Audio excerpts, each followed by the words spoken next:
पहिली योजना मुख्यमंत्र्यांनी तुम्हाला 1500 रुपयाची दिली. दुसरी योजना भगिनीनो तुम्ही सांगायचं नाही कोणी.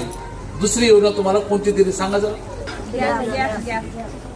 किती मिळणार आहे गॅस सिलेंडर? 3 गॅस सिलेंडर मिळणार. दुसरी योजना तुम्हाला 3 गॅस सिलेंडर मोफत मिळणार आहे.